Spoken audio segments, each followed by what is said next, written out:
नमस्कार। सबसे पहले पीपी न्यूज लाइन के दर्शकों को गणतंत्र दिवस की ढेर सारी शुभकामनाएं। आज पूरे देश ने गणतंत्र दिवस मनाया, दिल्ली में, जम्मू में, हर स्टेट के अंदर, और सभी ने एक चीज नोटिस की, ये 75वां गणतंत्र दिवस पहले 74 जो हो चुके हैं उनसे कुछ अलग लग रहा था, अलग जोश था, अलग दिखने में आ रहा था, अलग सी बातें बहुत सी सामने आई।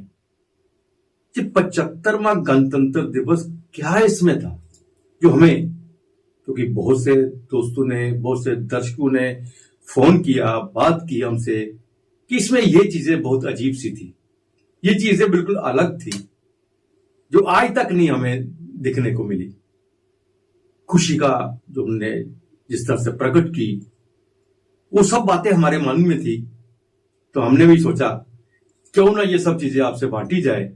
तो हमने ब्रिगेडियर विजय सागर दीवान साहब को स्टूडियो में बुलाया है, इन्हीं से हम जानकारी लेंगे, क्योंकि बहुत सी चीजें जो ऐसी थी जो डिफेंस के साथ जुड़ी हुई थी, टेक्नोलॉजी के साथ जुड़ी हुई थी, नारी शक्ति के साथ जुड़ी हुई थी, और ब्रिगेडियर साहब बिल्कुल हर चीज पे नजर रखते हैं, तो इन्हीं से हम बातचीत करते हैं। साहब, बहुत बहुत स्वागत है आपका। थैंक यू वेरी मच, बहुत बहुत धन्यवाद।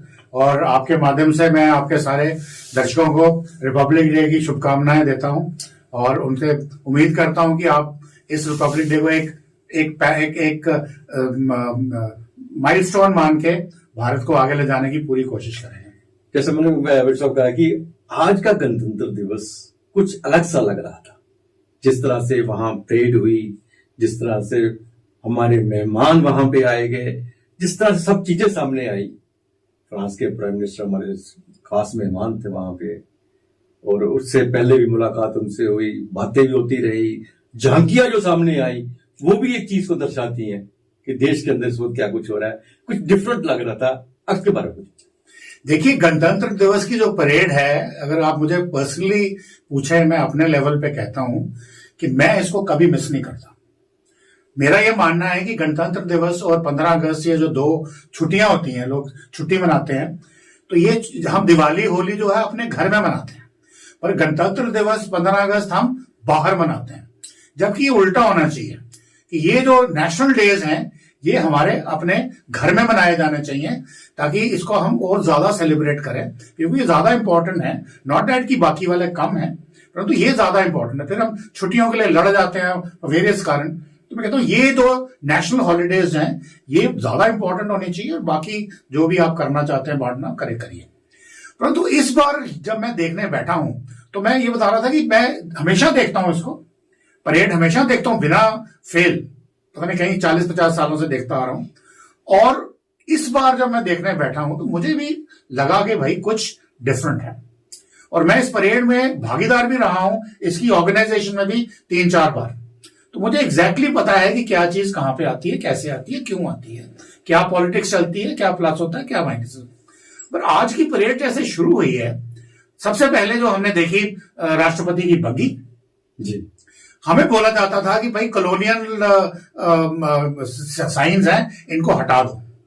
परंतु आज ख्याल में आया कि वो बग्गी चूंकि अंग्रेज यूज करते थे, तो कॉलोनियल सिंबल कैसे हुआ।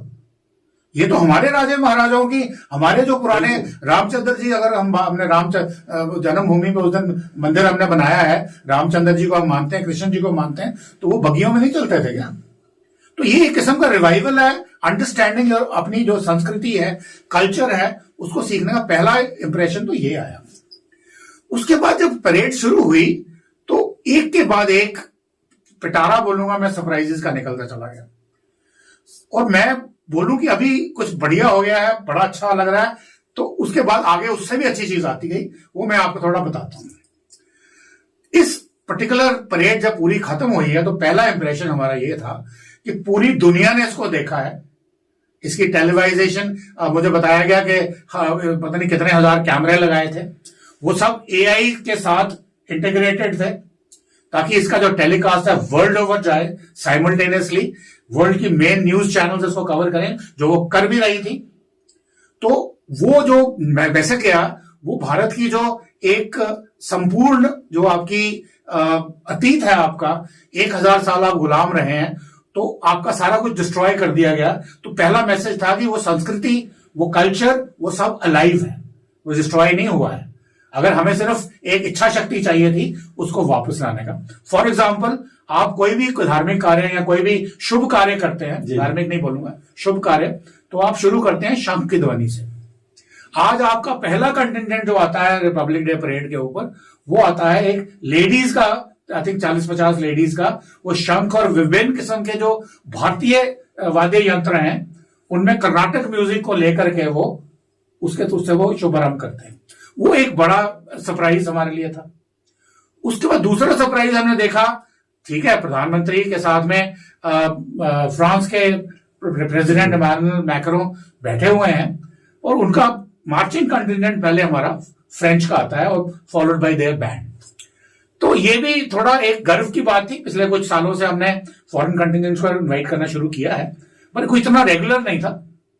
परंतु हमारे भी जब फ्रांस का जो नेशनल डे था, तो हमारे भी सिख राजपूताना राइफल्स और शायद पंजाब रेजिमेंट के 2 कंटिजेंट वहां भी गए थे। तो वो भी एक वेलकम चेंज था, क्योंकि अगर फॉरेन कंटिजेंट है तो उसको हम इतनी इंपॉर्टेंस दे रहे हैं। जैसे हम बोलते हैं अतिथि देवो भव, तो अतिथि तो सबसे पहले रखा आपने।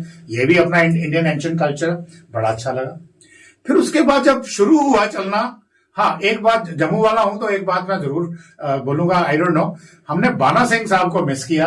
परमवीर चक्र में आज वो मिसिंग थे, तबीयत ठीक नहीं, शायद तबीयत ठीक नहीं थी, परंतु जो परम जिंदा, आई मीन जो आज परमवीर चक्र जीवित हैं वो 3 ही हैं। एक हमारे सूबेदार मेजर योगेंद्र यादव, कावलरी कैप्टन, और अपने 13 जैकरेफ के संजय कुमार। तो वो तो दोनों थे। तो हमने कहा हमारे बाना सिंह साहब जो जम्मू के हैं वो कहाँ हैं, तो शायद तबीयत ठीक नहीं होगी। तो इस तरह से हम परेड जब देखते चले गए तो सरप्राइज आफ्टर सरप्राइज, जहां तक कि आपकी सैन्य शक्ति का कमाल था, आपकी एयरफोर्स, आपकी नेवल पावर, आपकी आर्मी की पावर, फायर पावर, मिसाइल्स, आपके प्रोजेक्ट्स, चाहे वो डीआरडीओ के थे, सीएसआईआर के थे, जो भी कोई तकनीकी, इसरो के थे, वो सब कुछ ठीक में आए। दुनिया को बता दिया कि भाई we are a country to reckon with. हमें इतना सिंपल मत देना।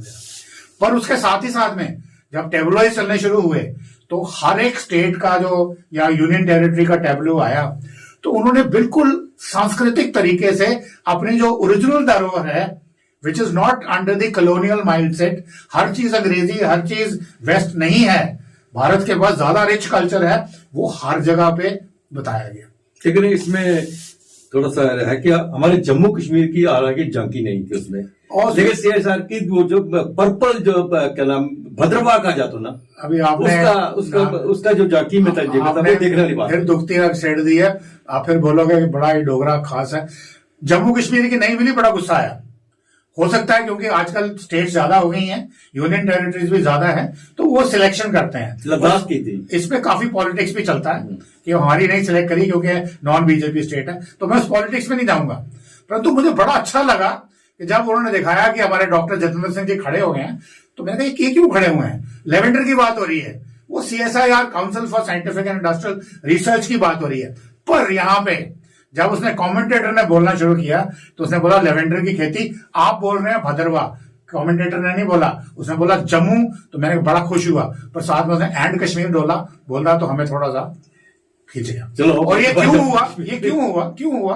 क्योंकि मैं विटनेस हूं प्रगति मैदान, जो आजकल भारतम मंडपम बना है, वहां एग्जीबिशन लगी हुई थी, लेवेंडर का स्टॉल था, लोग बहुत पसंद कर रहे थे। और वहां पे वो बोल रहा है कि ये लेवेंडर जो है ये कश्मीर का है। तो हमने बोला यार बात सुनो, ये देखो बॉटल कहाँ लिखा हुआ है। कहता सर भद्रवाह कश्मीर में ही तो है। अब यही प्रॉब्लम है, हमेशा दुख रहा आज तक। तो ये कश्मीर की पुंछ डोडा भद्रवाह की मिलिटेंसी को उन्होंने कश्मीर के साथ ही जोड़ते रहे और कभी बात बताने की कोशिश ही नहीं की कि जम्मू में भी मिलिटेंसी। तो ये हमारे डॉक्टर जितेंद्र सिंह एक यहाँ पे शायद चूक गए। हालांकि वो काफी भाव विभोर होकर देख रहे थे, हमने देखा उनके मुंह पे एक्सप्रेशंस थे, हमारे भी थे, परंतु उनको कमेंटेटर को बोलना चाहिए था भद्रवाह जम्मू एंड कश्मीर बोलो, हमें कोई प्रॉब्लम नहीं। के बाद उन्होंने एक्स करके क्लैरिफाई किया ये भद्रवाह, खैर वो तो सभी जानते हैं। कमेंटेटर ने बोला, कमेंटेटर बोल चुका, जम्मू एंड कश्मीर बोला, और ये वही बात मैंने बोला प्रगति मैदान में भी हुई, तो इसलिए चुभी।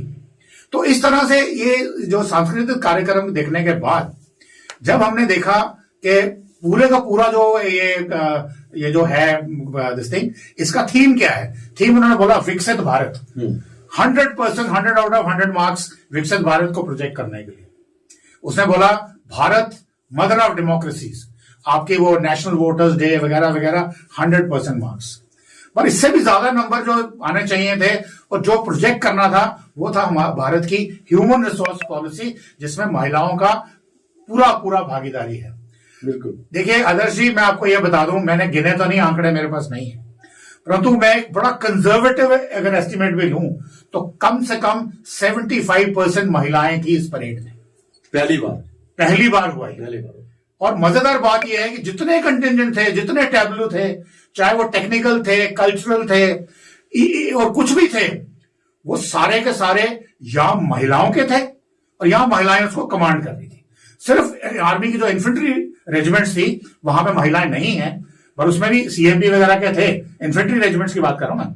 उसके अलावा हर जगह कमांडर और दिस थिंग वो महिलाएं थी, चाहे वो आर्मी के हों, चाहे वो बीएसएफ के हों टुकड़ियां हों, चाहे वो सीआरपीएफ की हों, सीआईएसएफ की हों, किसी भी किस्म की फोर्स की हों, एनसीसी की हों, एनएसएस की हों, यूथ की जो ऑर्गेनाइजेशन है, 100% महिलाएं, girls and ladies, 100% ladies, 100% girls.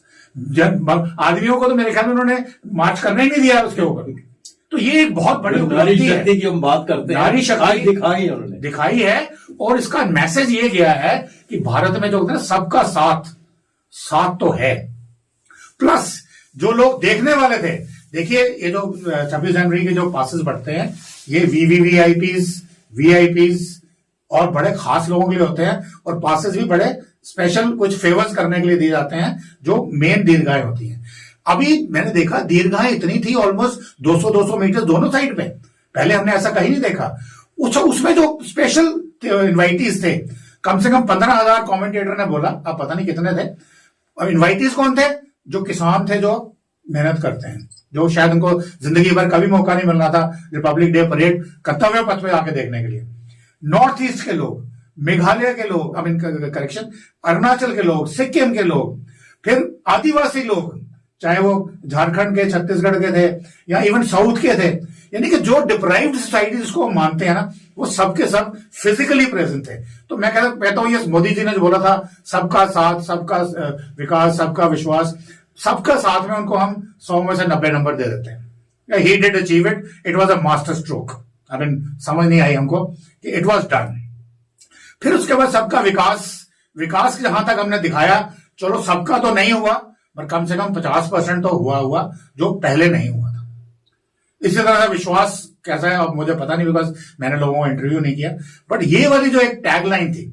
अब जहां तक महिलाओं की मैं बात कर रहा था, तो ये सब सोचने के बाद सडनली अगर आपको ख्याल हो कि रिपब्लिक डे में हमेशा पुलिस या सीआरपीएफ या बीएसएफ के लोग डेयर डेविल डिस्प्ले करते थे। Daredevil display, it's a daredevil. अब वो चाहे डेविल के ऊपर आप जोर दो या डेयर पे जोर दो, तो मैं तो डेयर पे जोर देता हूं। हमने वो देखा, वो भी महिलाएं, और बिल्कुल इम्पेकेबल सीमलेस की जो परफॉर्मेंस थी। तो ये जो चीजें थी, ये हमें देख के बहुत ही मन किया और मुंह से निकला। हालांकि मैं मोदी भक्त नहीं हूं और एनालिस्ट हूं, और सही बात जो ठीक को ठीक करूंगा, खराब को खराब करूंगा। मोदी जी के राज में हम वेटरन्स के ऊपर, आर्मी, नेवी, एयरफोर्स, हमारे जो एक्स सर्विसमैन है, जंतर मंतर पे उनके ऊपर दिल्ली पुलिस ने लाठियां बरसाई। वो खैर उसके बाद उन्होंने माफी मांगी। OROP, civil services, IPS, IAS, CRPF, BSF, CSF, central police forces, सबको दे दी है। सिर्फ किसको नहीं दी? आर्म्ड फोर्सेस को। और जब हमें देने की बात आई, बोला हम 10 ईयर्स में अगर करते थे, आपका 5 में करेंगे। तो जब सबका हर साल होता है तो हमारा 5 में क्यों? फिर शायद 3 पे माने, और वो मानने के बाद भी अभी किसी को एरियाज नहीं मिले। तो मोदी जी का खिलाफ गुस्सा तो है, परंतु यहां पे आज जो ये एक नेशनल इवेंट था, यहां पे हमारे भी जो रोंगटे थे खड़े थे, और हमारे मुंह से निकला वाह मोदी, और वो निकलता ही चला गया। और इतना जबरदस्त प्रोजेक्शन जो उन्होंने कराया है, या उनकी जो उनकी सोच है, और जैसे उनके जूनियर्स ने, जो इंपॉर्टेंट लोग हैं, उनको उन्होंने कार्यान्वित की, ये एक बहुत बड़ी बात थी। फिर हमने देखा पीपल लाइक अमित शाह जी जैसे, जो बोला जाता है कि हिंदुस्तान में नंबर 2 के रोल पे आते हैं, वो बिल्कुल चुपचाप आराम से बैठे हुए हैं, कोई शो शू नहीं है। बाकी आगे की मैंने देखा यूनियन मिनिस्टर तीसरी रो में बैठे हुए हैं। आपने कभी सुना ऐसा कि रिपब्लिक डे में यूनियन मिनिस्टर हो तीसरी रो में बैठा हो? मैं नाम नहीं लूंगा। वो इसलिए थे क्योंकि जो आगे वाली रोज थी वो उन्होंने स्पेशल लोगों के लिए रिजर्व की थी, और वो लोग थे भारत का आम आदमी, जो शायद कभी जिंदगी में सोचा भी ना होगा कि हमें वहां जाने का मौका मिलेगा। तो ये एक बात थी, अच्छी लगी और दुनिया में गई और बहुत सारी प्रतिक्रियाएं हमने देखी हैं और बहुत मजा आ रहा है सुन के, बहुत अच्छा लग रहा है, अपने भारतीय होने में बहुत ही गर्व आ रहा है। लेकिन इसमें एक प्रतिक्रिया ये भी आएगी कि चुनावी दौर है, कहीं ये सब कुछ तो नहीं? देखिए, आप बोल चुनावी, मैं पॉलिटिशियन तो हूं नहीं, तो अगर वो चुनावी है भी है तो भाई आप जो बाकी लोग क्रिटिसाइज कर रहे हैं, आपके पास भी मौका था, आपने भी 60-70 साल राज किया, आपने भी चुनाव लड़े थे, आपने क्यों नहीं किया ये सब कुछ? यहां तो टेंजिबल टर्म्स में मेरे देश को फायदा हो रहा है ना। दुनिया जब किसी भारतीय की तरफ देखती है तो गर्व से देखती है ना। पहले ऐसा नहीं होता था, पहले हमको बोलता था the land of snake charmers. भाई स्नेक चार्मर अगर था तो लैंड ऑफ स्नेक चार्मर अगर था, तो अगर आप स्कॉटलैंड गए हैं तो स्कॉटलैंड के मेन पैलेस के बाहर क्या होता है? मैनहट्टन में गए हैं यूएसए में, वहां जो भीख मांगते नजर आते हैं वो क्या करते हैं? तो उस वक्त हमें समझ नहीं थी ना। अब हमने भी दुनिया देखी है तो हम आंखों में आंखें डाल के बोल सकते हैं कि अगर भारत को देखना है, कल्चर देखना है, यहां देखो, मिलिट्री पावर देखनी है, यहां देखो, और ये सब आत्मनिर्भर है, इंडिजिनाइज्ड है, या हो चुकी है या हो रही है, it is in the process. हमने जो बोला कि 2047 का संकल्प लिया है, चाइना में भी जब उन्होंने लिया था माओ डांग ने, तो उसी तरह से ये पहली शुरुआत हमारी 70-75वें साल में क्यों हुई है? 70 साल बाद क्यों शुरुआत हुई है? आपने पहले करनी थी ना। तो आज क्रिटिसाइज कर ले, ठीक है, अगर आपको लगता है चुनावी मुद्दा है, अगर उसमें आपको कोई मिलती है इसमें से लीड तो ले लीजिए, पर हम खुश। बिल्कुल सही कहा आपने, और आप ही नहीं, आज तो वैसे सारा देश बहुत खुश है जिस तरह से आपने सारा व्याख्यान किया, सबको बताया, उसको देख सारा देश खुश है। लेकिन जिस तरह से आपने बताया, हमारे दर्शक जिन्होंने नहीं देखा, मिस कर गए होंगे सुबह की झांकियां, उनके दिलो दिमाग में भी ये सब बैठ गया। बहुत बहुत धन्यवाद, आप स्टूडियो में आए। आज के लिए बस इतना ही, अगले प्रोग्राम में फिर आपसे भेंट होगी, तब तक इजाजत दीजिए, नमस्कार।